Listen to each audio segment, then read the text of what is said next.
sudah sampai di modul 3.1.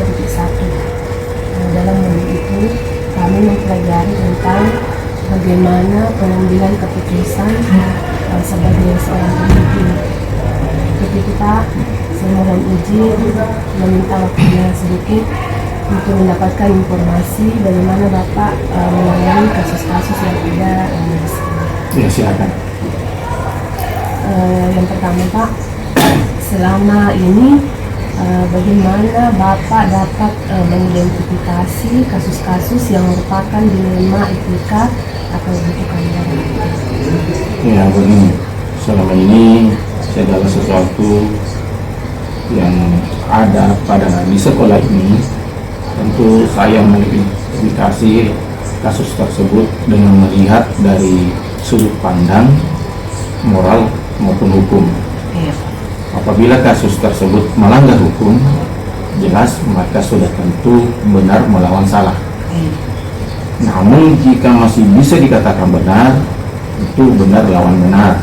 Maka ini menjadi masalah tersebut, ini menjadi dilema etika.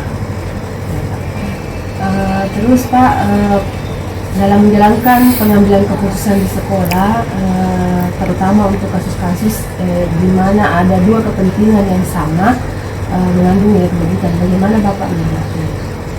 Ya, tentu dalam pengambilan keputusan ini tentu saya melakukan dengan mengidentifikasi kasus yang berbagai sudut pandang, kemudian menimbang secara matang mana keputusan yang paling benar dan baik untuk dijalankan. Iya. Karena jelas sebenarnya semuanya, tapi kita ambil yang terbaik. Iya. Langkah-langkah atau prosedur seperti apa yang biasa Bapak lakukan di sana? Ya, tentu langkah-langkah atau prosedur yang biasa kita lakukan, ya tentu yang pertama menentukan faktor penyebab permasalahan tersebut, kemudian menentukan siapa saja yang terlibat, kemudian menanyakan kepada orang-orang yang terdekat, kemudian seterusnya berdiskusi bersama warga sekolah. Artinya semua stakeholder yang kita pakai, kemudian membuat beberapa solusi keputusan. Selanjutnya, yang terakhir tentu kita menimbang lagi dari berbagai sudut pandang sebelum mengambil sebuah keputusan. Selama ini Pak, hal-hal apa saja yang Bapak anggap efektif dalam pengambilan keputusan pada kasus-kasus dilema etika?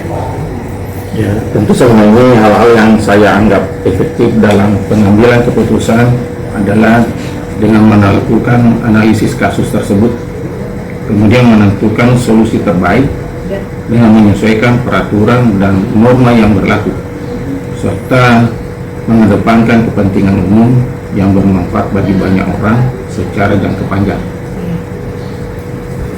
Kemudian Pak, tantangan dalam pengambilan keputusan pada kasus-kasus dilema etika apa saja? Ya, tentu dalam pengambilan keputusan pada kasus-kasus dilema etika, tentu dalam pengambilan keputusan adalah mencari keputusan yang terbaik, karena keduanya memang merupakan masalah yang sama-sama benar. Jadi sekali lagi, walaupun benar semua, tapi jelas di antara keputusan tersebut ada yang terbaik. Apakah Bapak memiliki sebuah jadwal tertentu dalam sebuah penyelesaian kasus dilema etika dan Bapak langsung menyelesaikan di tempat atau berdasarkan jadwal? Ya, tentu tergantung dari permasalahan tersebut. Misalnya dalam menentukan masalah yang saya anggap ringan, ya biasanya langsung saya selesaikan.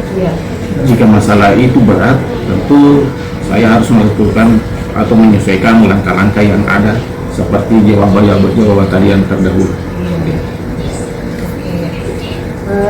Kemudian Pak, faktor-faktor apa yang selama ini mempermudah atau membantu Bapak dalam pengambilan keputusan dalam menangani kasus-kasus yang ada? Ya, tentu yang dapat mempermudah dalam pengambilan keputusan, ya tentu saya harus melibatkan warga sekolah yang mempunyai kedekatan personal dengan orang yang mengalami permasalahan. Jadi banyak yang membantu mencari alternatif solusi yang terbaik. melibatkan semua anak-anak yang menggunakan yang ada ya, Pak.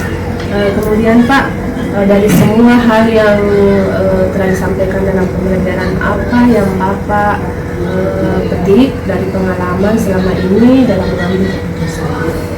Ya, tentu dari beberapa pembelajaran, ya tentu yang kami dapat ambil adalah menjadi lebih bijaksana dalam hal menganalisis sebuah permasalahan untuk dijadikan pertimbangan dalam menentukan solusi yang tepat dan terbaik. Baik Pak, terima kasih atas waktunya. Terima kasih atas informasi yang Bapak berikan. Nantinya akan saya kembangkan dalam program Guru Penggerak. Mohon maaf Pak telah meminta waktu Bapak. Mudah-mudahan Bapak sehat terus. Amin. Ya, terima kasih Pak. Semoga juga Anda sebagai guru penggerak selalu bergerak dan sukses terus. Iya, terima kasih Bapak.